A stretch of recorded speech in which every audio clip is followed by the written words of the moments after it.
Ladies and gentlemen, please welcome Ashish Sompura, Ram Temple architect, and Yatindra Mishra, historian and Ram Lalla idol jewelry designer, in conversation with News 18's Anand Narsiman for an amazing, interesting session titled Spirituality and Temples of Boom. Let's have a huge round of applause for our guests.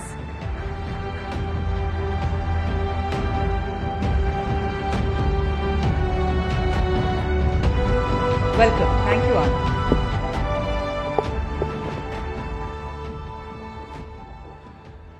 देखिए, we have the architect and some of the key designers, people who have worked tirelessly. Can we please be a little generous in our welcome on the Rising Bharat Summit? Thank you.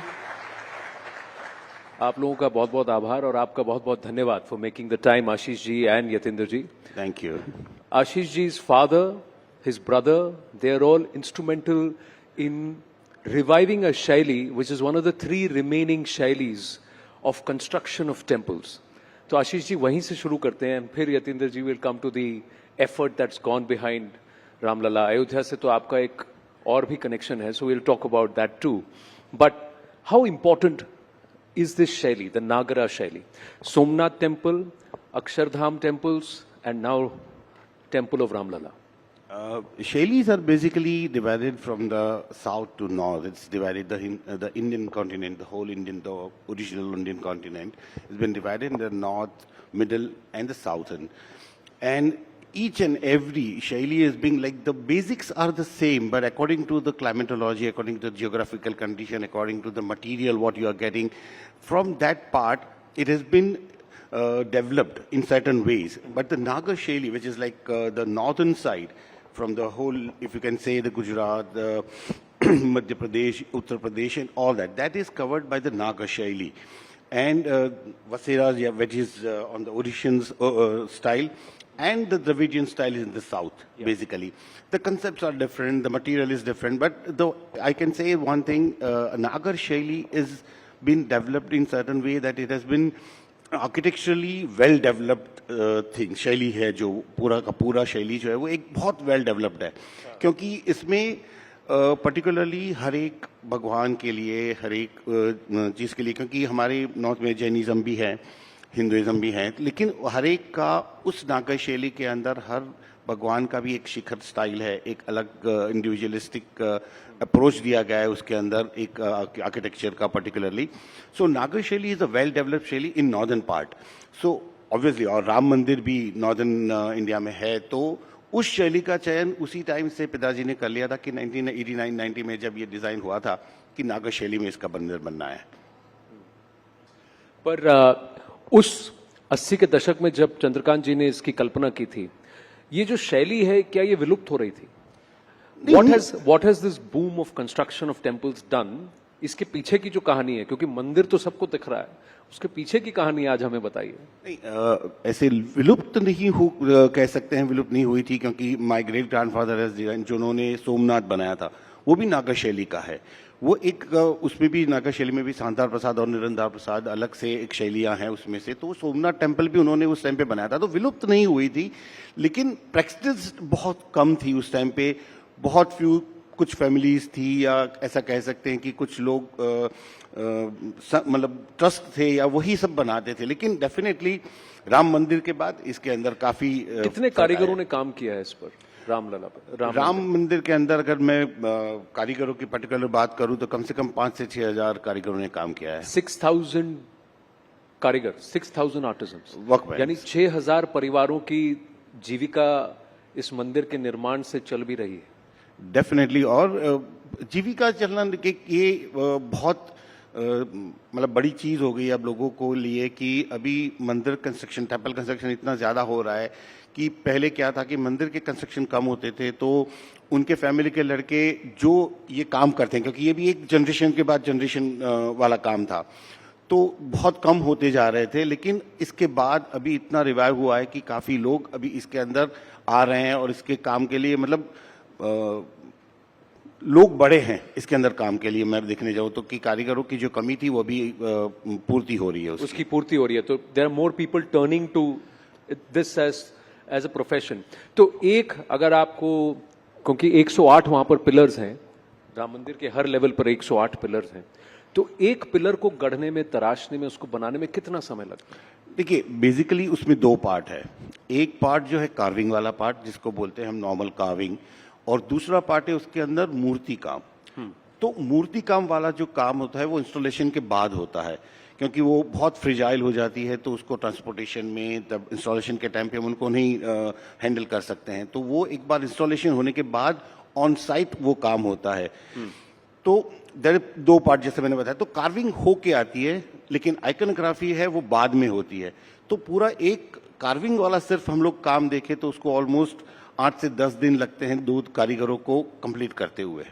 8 से 10 दिन में बन जाता है सिर्फ carving, सिर्फ carving? Okay, मूर्ति काम की बात नहीं कर रहा हूं मैं। मूर्ति की आप बात नहीं कर रहे? हाँ, क्योंकि मूर्ति काम इंस्टॉलेशन के बाद होता है, तो वो एक अलग पूरा वो काम एक है। अलग। यतेंद्र जी, एक बात बताइए, राम मंदिर मंदिर ही तो है, ठीक है, केस जीत लिया गया, मंदिर बन गया, why make such a big deal out of it? बहुत लोग ये कहेंगे, what's the importance of this? लोगों के एक बात का जवाब देने के लिए शायद मैं यहाँ नहीं हूँ। लोग क्या कहते हैं, इससे राम मंदिर को फर्क नहीं पड़ता। आस्था की बात है, भारत के एक सांस्कृतिक प्रतीक की बात है राम जी की। और जिस आइकोनोग्राफी की आशीष जी बहुत सभ्यता से, बहुत संकोच से बात कर रहे हैं, वो बड़ा कठिन और पेचीदा काम है। क्योंकि एक आइकोनोग्राफी जब डिफाइन होती है, हम सब लोग साथ में उसको देखते हैं जब, तो अगर एक आइडल, एक कोई कथा प्रसंग उसमें चुन लिया गया है, हर मंडप का अलग अलग सिस्टम है कि रंग मंडप, फिर नृत्य मंडप, आगे जाकर गुड़ी मंडप तक जाता है। किस कल्पना के तहत पूरी शास्त्र सम्मत ढंग से राम कथा को जिस तरह से वहां दिखाया जा रहा है, तो सिर्फ राम ही नहीं है, रामलला तो है ही गर्भगृह में विराजे हुए, लेकिन गर्भगृह की जो परिकल्पना है उसके चारों तरफ जो 10 दिक्पाल बनाए गए हैं, वो एंशिएंट फिलॉसफी से लेकर के आए, जो दशों दिशाओं के पालक हैं। और अगर आप ये जरा विवरण बताइए कि where is it inspired from? Is it mentioned? ये पूरे मंदिर में, अगर आप मंदिर पे जाएंगे और बाहर से ही शुरू करेंगे सिंहद्वार से और अंत तक जाएंगे और बाद में परकोटे तक आएंगे, तो करीब भारत के जितने भी प्रकार की जो आइकोनोग्राफी, मूर्ति विज्ञान में माइथोलॉजी का जो पार्ट है, चाहे वो श्रीमद् भागवत महापुराण का मामला हो, अध्यात्म रामायण का मामला हो, रामचरितमानस और वाल्मीकि रामायण है, वो तो मौजूद ही है।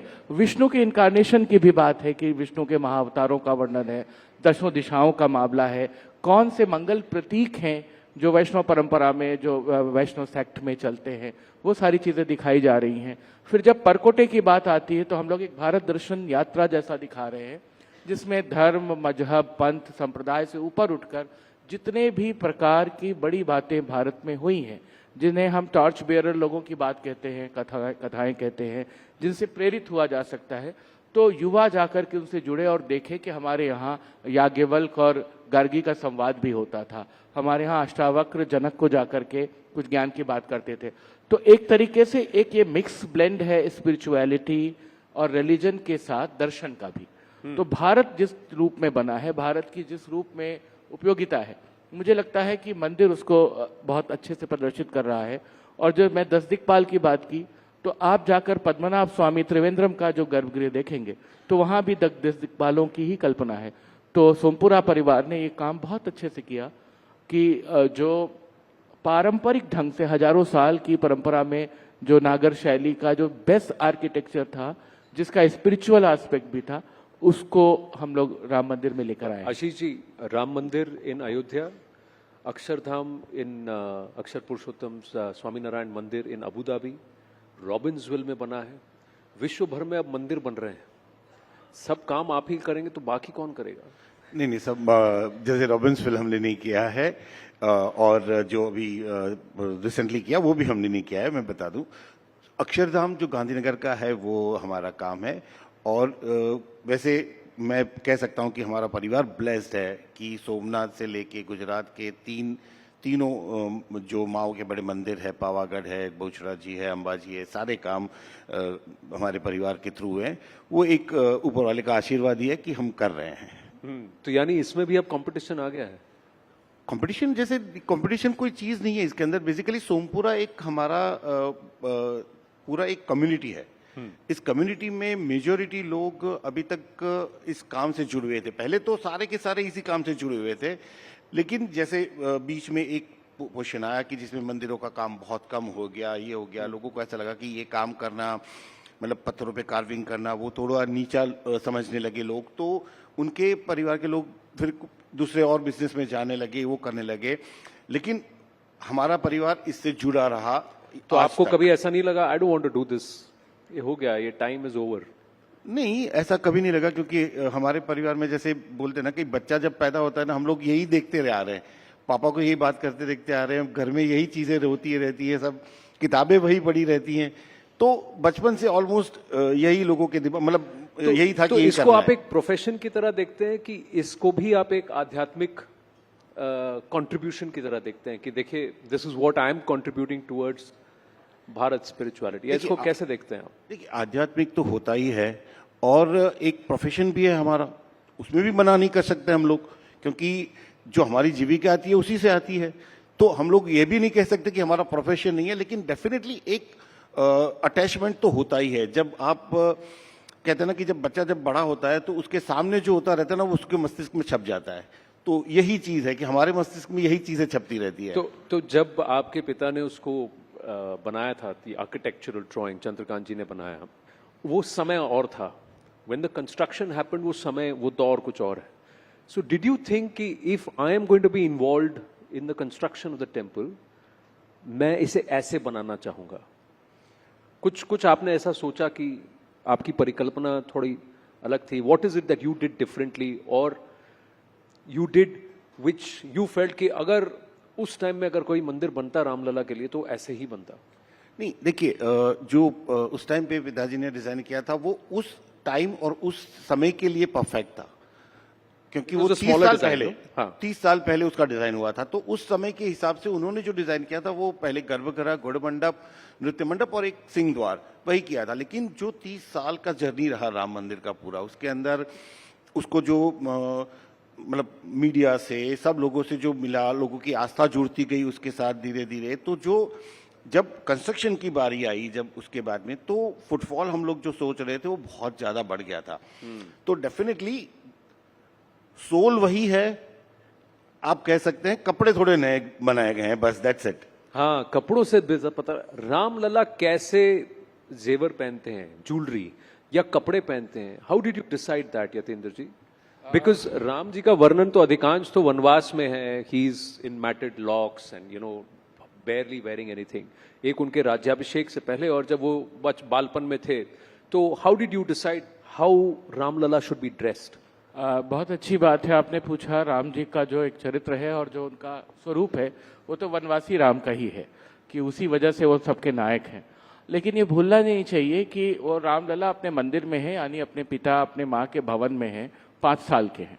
5 साल का बच्चा जो अपने पिता के यहाँ है और जो राजकुमार है वो राजोपचार के साथ ही रहेगा। किसी भी बड़े आदमी का, या जो उस जमाने के तो अखंड आर्यावर्त के सम्राट थे राजा दशरथ, तो रामलला का जब कंसेप्ट मुझे दिया गया कि आपको सारी ज्वेलरी के बारे में अवधारणा विकसित करनी है, ये चैलेंजिंग था, लेकिन पूरा ट्रस्ट इसमें इन्वॉल्व था। और श्री गोविंद देव गिरि जी महाराज, उनसे हम लोग इंस्ट्रक्शन लेते थे और चंपत राय जी उसमें पूरा सहयोग देते थे कि पहले इसकी अवधारणा देखो कि किस तरीके से हम अपने रामलला का श्रृंगार कर सकते हैं। तो श्रृंगार के लिए जो सबसे प्रमुख टेक्स्ट हैं, सबसे पहले तो अध्यात्म रामायण ही, जिसके बेस पर तुलसीदास जी भी अपनी बात करते हैं। तो अध्यात्म रामायण, रामचरितमानस, वाल्मीकि रामायण मेल मुख्य आधार की तरह थे। लेकिन बहुत सारे पदों में, बहुत सारे मंत्रों में, बहुत सारे साउथ इंडियन टेक्स्ट में भी रामलला के श्रृंगार का वर्णन है।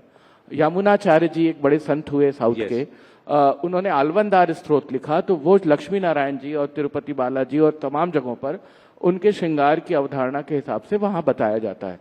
उसमें सारी पदावलियां भी ऐसी, तो कुछ उसमें से लेना था, कुछ कवितावली से लिया तुलसीदास जी की। सभी ने सुन रखा है ठुमक चलत रामचंद्र बाजत पैजनिया, तो पैजनी भी पहनानी चाहिए क्योंकि बच्चा है और वो ठुमकेगा, 5 वर्ष का होगा। और कुछ प्रतीकात्मक चीजें हैं जो श्री राम को धारण करनी चाहिए। उनके हृदय पर श्रीवत्स चिन्ह बना हुआ है, वो कौस्तुभ मणि धारण करते हैं। अब कौस्तुभ मणि क्या हो?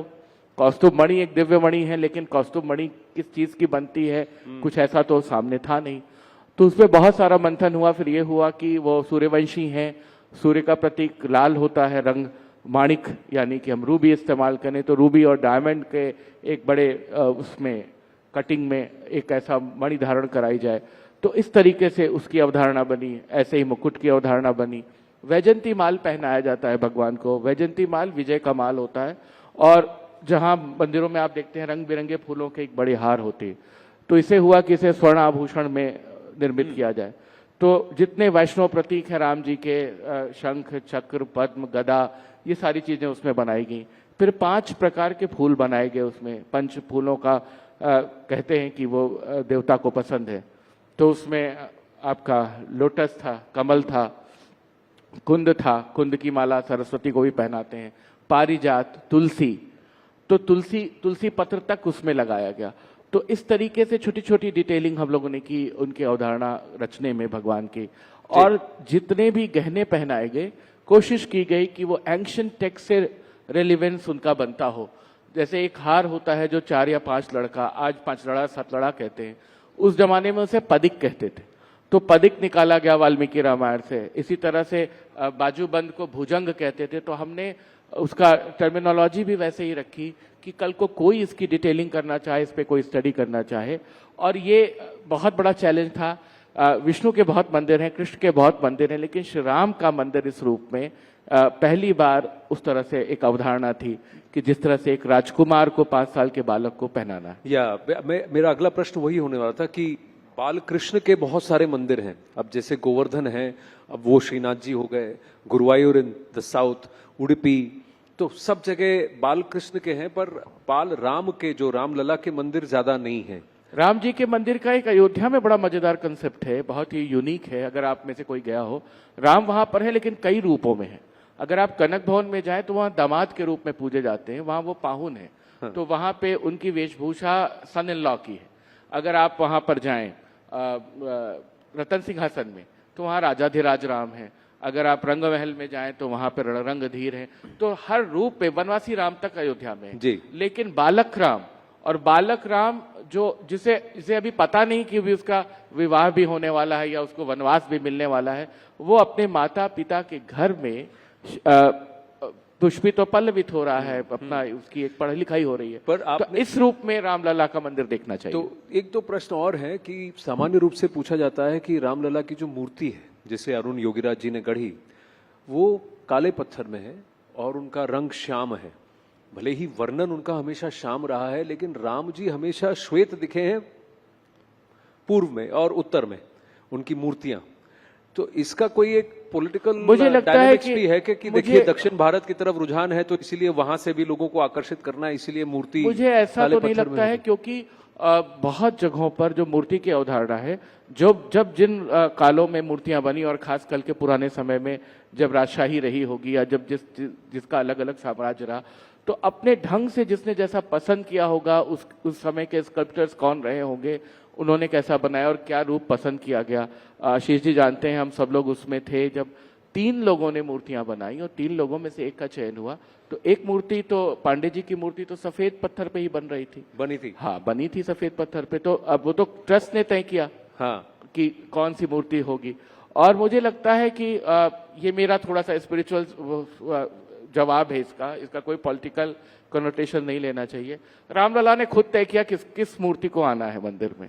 वो प्रभाव ऐसा ही है, क्योंकि किसी भी जो कि जब ज्वेलरी भी बन रही थी, मनीष त्रिपाठी जी ने जब वस्त्र अवधारणा रखी, आप किस भाव से देखते हैं रामलला को, आप अपनी भक्ति में कृष्ण राम या शिव को किस भाव से देखते हैं, उसी का मैनिफेस्टेशन आपको रिफ्लेक्ट होकर के मिलता है। तो मुझे नहीं लगता है कि इसके पीछे, और जहां तक मेरी समझ है, जितना मैं असिस्ट कर रहा हूं मंदिर के काम में नृपेंद्र मिश्रा जी को या ट्रस्ट को, मुझे नहीं लगता है कि कोई राजनीतिक दबाव कोई रहा होगा या कहीं से किसी ने कहा होगा कि ऐसा करना चाहिए। क्योंकि खुद मैंने मंगल ध्वनि का आयोजन किया था 22 तारीख को, और बाद में श्री राम राग सेवा हुई।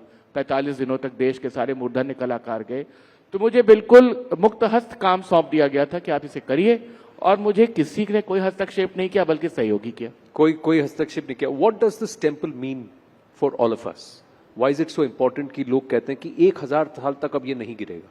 आशीष जी। देखिए, इसके अंदर बेसिकली जो कंस्ट्रक्शन टेक्नोलॉजी है वो हमारी बरसों पुरानी जो टेक्नोलॉजी है, जो स्टोन के साथ दूसरे स्टोन को जोड़ के बनाने की, तो इसमें सलिया आयन सब यूज नहीं किया गया? नहीं नहीं, कहा बिल्कुल जाता है नहीं। बहुत कंक्रीट सलिया सब डाला गया है, ये सब नहीं, कहने नहीं, की नहीं, बातें नहीं, हैं कि कुछ नहीं? बिल्कुल नहीं। कोई मुझे बता दे कि एक स्टील का टुकड़ा भी डाला गया हो, क्योंकि स्टील को शिल्प शास्त्र में शुद्ध धातु माना गया है। और बेसिकली वो इसलिए नहीं डाली जाती कि एक मैग्नेटिक फील्ड बनता है, जब हम टेम्पल आर्किटेक्चर बनाते हैं तो एक मैग्नेटिक फील्ड बनता है जो इसको स्टील डिस्टर्ब भी करती है। और सब लोग जानते हैं कि अगर स्टील कहीं पे भी यूज हुआ होता है तो वो 100 साल, उसकी उम्र ज्यादा नहीं रहती है, 100-125 साल में उसका डिटोरेशन होने लगता है। जबकि ये पूरा नेचुरल मटेरियल, नेचुरल स्टोन से बना हुआ है टेम्पल। और इसके सारे के सारे डायमेंशनिंग जो है वो शास्त्रोक्त रहते हैं। हर एक डायमेंशन गर्भगृह के डायमेंशन के हिसाब से ही उसके डायमेंशन रहते हैं। लेकिन इसके लिए स्पेशली आई थिंक मैं ये प्राउडली कह सकता हूं कि ये शायद विश्व का पहला मंदिर होगा जिसका 3D स्ट्रक्चर एनालिसिस हुआ है for 2500 years bye CBRI Roorkee. Wow. So that means, so you are people who believe that Sanatan will exist for 2,500 years, because there are others who say कि सनातन को तो अब खत्म कर देना चाहिए। मतलब टेम्पल तो रहेगा, आई डोंट नो बाकी का तो क्या क्या है। टेम्पल तो 2500 साल तक वैसे ही रहने वाला है। टेम्पल रहेगा। Quickly sir, have to wind up जी। मुझे बस ये कहना है, एक डिस्क्लेमर की तरह आपके मन से कहना है कि बहुत सारे लोग बहुत बातें कहते हैं और तमाम बातें कहते रहते हैं। जो रील चलती रहती है, जो पॉडकास्ट चलते रहते हैं, उसमें से आधी हकीकत और आधा फसाना लेकर चला करिए। बहुत सारी जो ग्राउंड रियलिटी है वो बिल्कुल डिफरेंट है और बहुत अच्छे से, बहुत साइंटिफिक ढंग से बन रहा है। कौन क्या कर पाएगा ये तो मैं नहीं जानता, लेकिन सनातन एक विचार है, उसको कौन उखाड़ पाएगा मुझे नहीं लगता। वो परंपरा में ही जाने वाला है, लेकिन मंदिर रहने वाला है और 2-2.5 हजार साल रहने वाला है। भगवान को याद करने के लिए शैतान का भी होना आवश्यक है। बिल्कुल। Ladies and gentlemen, Ashish Sompura and Yatendra Mishra. Thank you very much.